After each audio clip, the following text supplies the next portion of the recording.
Bienvenue à toutes et à tous. Aujourd'hui, on s'attaque à un sujet théologique qui est souvent source de discussions, voire de débats passionnés, la doctrine de l'élection. Mais on va regarder ça spécifiquement à travers quelques passages clés du Nouveau Testament. Oui, bonjour. C'est un concept absolument central, c'est vrai. Il touche vraiment au cœur de la façon dont les premiers chrétiens comprenaient le plan de Dieu, le salut, tout ça. Exactement. Alors pour cette exploration, on ne va pas partir dans tous les sens. On a des textes précis, des extraits de la lettre aux Éphésiens, de la lettre aux Romains et puis des épîtres de Pierre. L'objectif, c'est vraiment de décortiquer ce que ces versets-là nous disent sur l'élection, la prédestination. On va essayer de rester au plus près du texte. Pas de grand système aujourd'hui, juste qu'est-ce que ces auteurs voulaient communiquer à leurs premiers lecteurs? Qu'est-ce qu'on peut lire directement? C'est une excellente approche. Se concentrer sur le texte, ça permet d'éviter un peu les projections, les surinterprétations qu'on peut avoir parfois. C'est ça. Allons voir ça de plus près. Ok, décomposons cela. Oui, parce que ces passages y sont vraiment fondamentaux. Ils utilisent des mots forts, élus, prédestinés, connus d'avance. Notre but, c'est de voir comment ces mots fonctionnent là, dans leur contexte direct. Qu'est-ce qu'ils impliquent? Alors, on commence par la lettre aux Éphésiens. Chapitre 1, les versets 4 et 5. Ça nous dit « Dieu nous a choisis en lui, en Christ, avant la fondation du monde. » Déjà là, ça commence fort. Ah oui. Pour que nous soyons saints et irréprochables devant lui, nous ayons prédestinés dans son amour à être ses enfants adoptifs par Jésus-Christ, selon le bon plaisir de sa volonté. Bon, la première chose qui frappe, c'est ce « avant la fondation du monde ». C'est vertigineux. C'est vertigineux, oui. Ça place l'initiative divine complètement en dehors de notre chronologie humaine, en dehors de toute action ou mérite de notre part. C'est pas juste une question de date, c'est une affirmation théologique très forte sur l'origine de ce choix. Donc ce n'est pas une réaction de Dieu à quelque chose qu'on aurait fait. D'après ce texte, non. C'est présenté comme une décision souveraine, prise en Christ, dans l'éternité. La perspective est radicalement théocentrée, centrée sur Dieu. C'est comme si c'était inscrit dans le projet initial, avant même le début de l'histoire. Et le but, il est clair. Pour que nous soyons saints et irréprochables. Donc ce choix n'est pas juste un statut, c'est orienté vers une transformation, une finalité éthique et relationnelle. Absolument. La sainteté et l'irréprochabilité devant Dieu, c'est la visée. Ce n'est pas une élection pour le privilège seul, mais pour une transformation profonde. Et puis, il y a ce mot « prédestiné ». Oui, juste après choisi, comment on articule les deux ici? Est-ce que c'est la même chose? C'est une bonne question. Le texte utilise d'abord eklegomai, choisi, puis proorizo, prédestiné. On pourrait peut-être voir l'élection comme l'acte de choisir, et la prédestination comme la définition de la destinée, du but spécifique de ce choix. D'accord. Et ici, la destinée précisée, c'est être ses enfants adoptifs par Jésus-Christ. L'adoption filiale, voilà le but pour lequel Dieu a prédestiné ceux qu'il a choisis. C'est très précis. Et tout ça, ça repose sur quoi? Selon le bon plaisir de sa volonté. Et il y a aussi cette mention « dans son amour », juste avant. Oui, nous ayons prédestiné dans son amour. L'amour de Dieu est présenté ici comme le contexte, peut-être même la motivation de cette prédestination. Ce n'est pas une décision froide et arbitraire, mais un acte d'amour qui s'inscrit dans sa volonté souveraine, son bon plaisir. C'est dense, hein. Amour, choix éternel, prédestination à l'adoption, avec un but de santé, le tout fondé sur la volonté divine. Ça dessine une image très cohérente, très forte. Très forte, oui. Et un peu plus loin, dans le même chapitre, au verset 11, l'auteur revient dessus. Oui, Éphésiens 1, 11. En lui, nous avons été aussi désignés d'avance. Certaines traductions disent « avons reçu notre part, notre héritage, prédestinés selon le plan de celui qui opère toutes choses d'après le conseil de sa volonté ». On retrouve « prédestiné » et cette idée de plan divin. Exactement. Ce verset renforce l'idée d'un plan souverain de Dieu qui englobe absolument tout. Celui qui opère toutes choses d'après le conseil de sa volonté. Ça dépeint une action divine, totale, globale et intentionnelle. Rien n'est laissé au hasard, en quelque sorte. C'est l'impression que donne le texte, oui. L'élection et la prédestination des croyants ne sont pas des actes isolés, mais s'insèrent dans ce grand dessein divin. Le terme « conseil de sa volonté » suggère une décision réfléchie, délibérée de la part de Dieu. Et cette mention de l'héritage, ou d'être désigné d'avance, L'idée d'héritage est importante dans Éphésiens. Faire partie de ce plan, être choisi et prédestiné, c'est aussi recevoir une part de l'héritage promis par Dieu, un héritage qui est en Christ. C'est une conséquence de ce choix. Bon, donc Éphésiens nous pose ce cadre général. Un choix divin, éternel, souverain, aimant, qui s'inscrit dans un plan global et vise notre adoption et notre sainteté. C'est déjà beaucoup. C'est énorme, oui, ça établit vraiment les fondations. Alors si on passe maintenant à la lettre aux Romains au chapitre 8, là les versets 29 et 30, c'est un autre passage très célèbre sur ce sujet. Ça devient vraiment intéressant parce qu'on a une sorte de séquence. Ah oui, la chaîne d'or, comme on l'appelle parfois. C'est ça, ça dit ça, car ceux qu'il a connus d'avance, il les a aussi prédestinés à être conformes à l'image de son Fils. Et ceux qu'il a prédestinés, il les a aussi appelés, et ceux qu'il a appelés, il les a aussi justifiés, et ceux qu'il a justifiés, il les a aussi glorifiés. C'est impressionnant, cette suite logique. Oui, c'est une séquence incroyablement dense et articulée. Elle commence par la connaissance d'avance de Dieu, proginosko. C'est important de comprendre ce terme. Ce n'est pas juste savoir à l'avance ce qui va se passer comme une prévision météo. Non, c'est plus que ça, hein. Oui, dans la Bible, connaître, surtout quand c'est Dieu qui connaît, ça a souvent un sens beaucoup plus profond, relationnel, intime. C'est une connaissance qui implique une relation, un choix préalable. Ceux qu'il a connus d'avance, ça suggère une relation choisie par Dieu avant même qu'elle ne se concrétise dans le temps. D'accord. Donc, cette connaissance préalable est le point de départ de la chaîne. Ensuite, il les a aussi prédestinés. Et là, le but est spécifié aussi, comme dans l'Éphésiens. Oui, et c'est un but crucial ici, à être conforme à l'image de son Fils. Si dans Éphésiens le but était l'adoption et la sainteté, ici Paul met l'accent sur la transformation à la ressemblance de Christ. C'est ça la destinée finale de ceux qui sont prédestinés selon ce passage. Devenir comme Jésus. C'est un objectif immense. Immense, oui. Et la chaîne continue, implacable, connu d'avance, prédestiné à être conforme à Christ, ensuite appelé. L'appel. C'est là que le plan éternel touche la vie concrète des gens. C'est l'invitation à la foi. C'est souvent compris comme ça, oui. L'appel efficace de Dieu, celui qui crée la réponse de foi chez l'individu. C'est le moment où le plan divin s'actualise dans l'histoire personnelle. Après l'appel vient la justification. La justification dikaiosine, un thème central chez Paul. Être déclaré juste devant Dieu, non pas à cause de nos œuvres, mais sur la base de l'œuvre de Christ acceptée par la foi. C'est un statut légal, mais avec des conséquences profondes. Et le dernier maillon de la chaîne, il les a aussi glorifiés. C'est frappant que ce soit au passé non, comme si c'était déjà fait. Tout à fait. Paul utilise l'aoriste en grec, un temps qui peut indiquer une action passée ou quelque chose de tellement certain que c'est comme si c'était déjà accompli du point de vue de Dieu. Ça souligne la certitude absolue de l'accomplissement final du plan de Dieu pour ceux qui sont dans cette chaîne.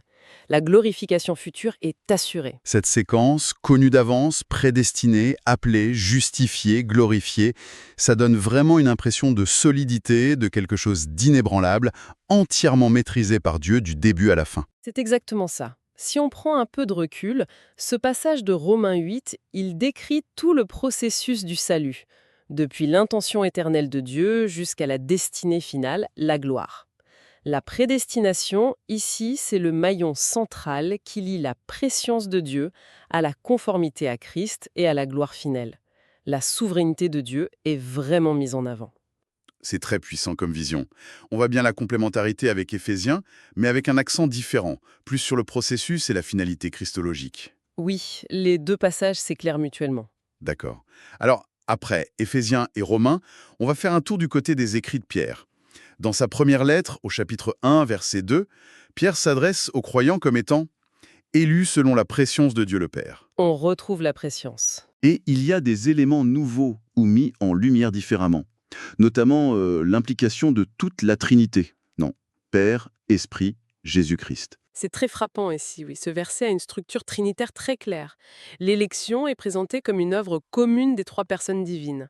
Le fondement, c'est la préscience de Dieu le Père. Ça fait écho à Romains 8.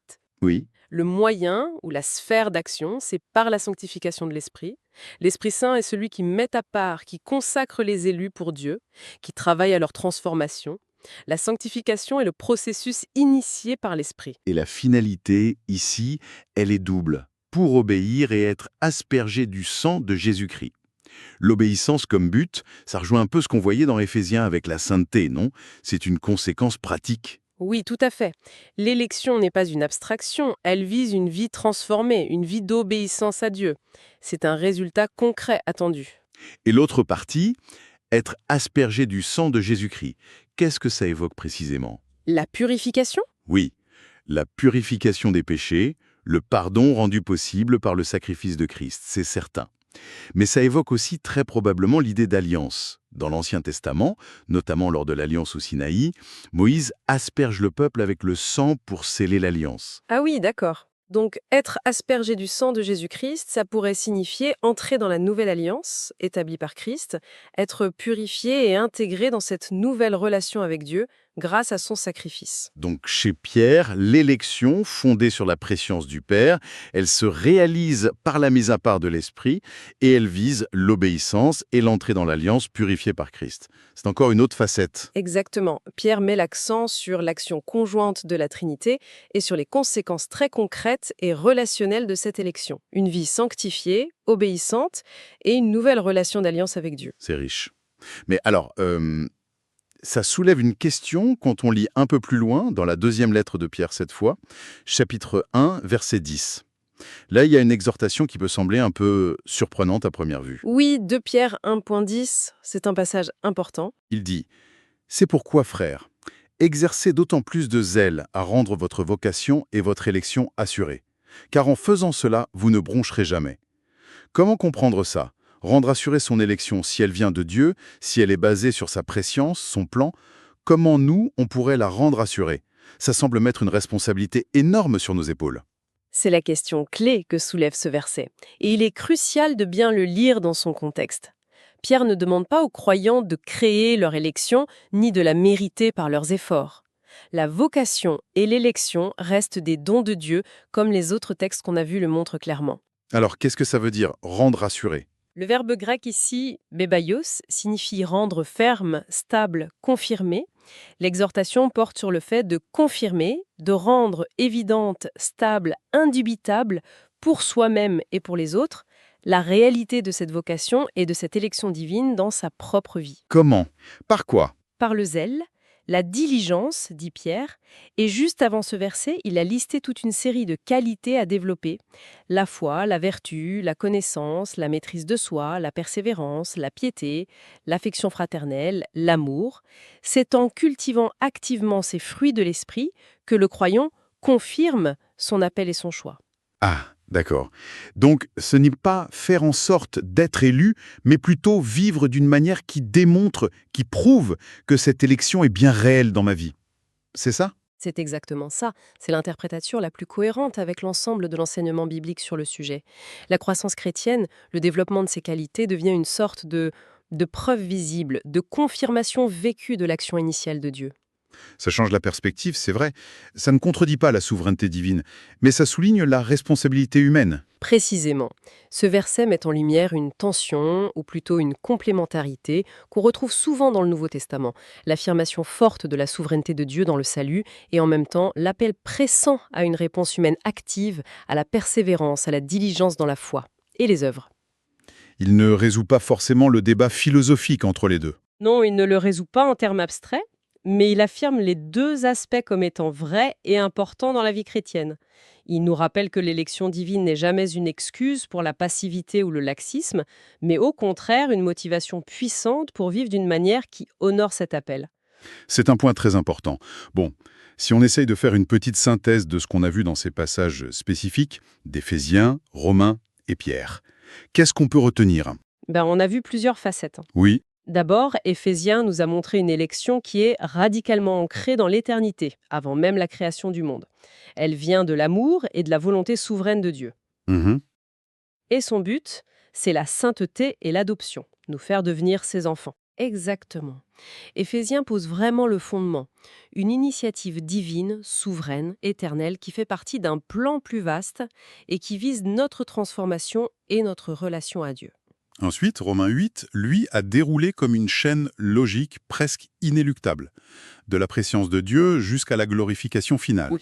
en passant par la prédestination, avec ce but spécifique d'être conforme à Christ, puis l'appel concret dans nos vies, et la justification.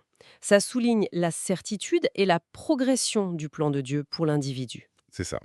Romains 8 détaille vraiment le processus par lequel Dieu mène les siens à la gloire, en sécurisant chaque étape. Et cette conformité à Christ comme objectif central de la prédestination, c'est essentiel dans ce passage. Puis on est allé voir 1 Pierre chapitre 1. Là, on a vu l'implication de toute la Trinité. Le Père, l'Esprit, le Fils dans cette œuvre d'élection. Oui, une perspective très trinitaire. Et Pierre lie fortement l'élection à la sanctification opérée par l'Esprit, et à une conséquence très pratique, l'obéissance, dans le cadre d'une nouvelle alliance scellée par le sang de Christ. Tout à fait. 1 Pierre met l'accent sur ses conséquences pratiques et relationnelles. Une vie mise à part, transformée, obéissante, vécue dans la purification offerte par Christ. L'élection n'est pas juste une idée, elle change la vie. Et enfin, 2 Pierre 1 nous a lancé cet appel au zèle, à la diligence. Il nous a rappelé l'importance de la réponse humaine, non pas pour gagner ou mériter l'élection, mais pour la rendre assurée, pour la confirmer par une vie de croissance spirituelle visible. C'est ça, une confirmation vécue de la réalité du choix divin. Alors qu'est-ce qui ressort de tout ça si on essaie de synthétiser encore ? Ouais, j'ai l'impression que ces textes, pris ensemble, dépeignent l'élection comme une initiative souveraine, oui, et gracieuse de Dieu, c'est clair. Oui, l'initiative vient clairement de Dieu. Elle prend racine avant le temps, elle est fondée sur sa connaissance préalable, sa préscience et sa volonté délibérée, son plan. Et ce n'est pas un choix arbitraire ou sans but. On a vu des objectifs très précis, la sainteté, l'adoption filiale, la conformité à l'image de Christ, l'obéissance et au final, la gloire éternelle. Absolument. Les buts sont clairement énoncés. Ces textes montrent aussi que c'est une œuvre qui implique toute la Trinité. Le Père qui choisit selon sa prescience, le Fils en qui et pour qui on est choisi et qui nous purifie, et l'Esprit qui sanctifie et rend ce choix effectif. Et le dernier point, qui est peut-être celui qui nous parle le plus directement dans notre vécu, cette initiative divine appelle une réponse humaine. Une foi qui est active, une recherche de sanctification, une persévérance, une diligence, qui, en quelque sorte, atteste de la réalité de ce choix divin dans la vie du croyant. L'accent principal reste sur le plan de Dieu, sur sa souveraineté, mais la réponse humaine est intégrée. C'est une image finalement assez complexe, riche, nuancée, qui se dégage rien qu'en lisant attentivement ces quelques passages. On voit bien les différents angles. L'origine éternelle, le déroulement dans le temps, l'implication de Dieu dans toutes ces personnes et les conséquences très concrètes pour nous. C'est ça. C'est une doctrine aux multiples facettes, même en se limitant à ses textes fondateurs. Bien. Merci beaucoup d'avoir suivi avec nous cette exploration, cette analyse ciblée de ces versets sur l'élection. Et peut-être, pour terminer, une petite question pour prolonger la réflexion, une question qui découle vraiment de ce qu'on vient de lire ensemble. Si on prend au sérieux ces textes, qui lient l'élection à la prescience de Dieu, à un plan qui existe avant même la création, et qui destine cette élection à transformer radicalement les croyants, les rendre saints, conformes à Christ, obéissants. Quelle lumière est-ce que ça jette au fond sur notre compréhension de la nature même de la foi ? Est-ce que la foi est vue ici principalement comme une décision humaine complètement autonome, qui initie tout, ou est-ce qu'elle est plutôt présentée comme une réponse qui est elle-même suscitée, soutenue, dans le cadre de ce plan divin préexistant et souverain ? C'est juste une piste, voilà, pour réfléchir à la dynamique entre l'action de Dieu et la réponse humaine telle qu'elle est présentée dans ses écrits spécifiques.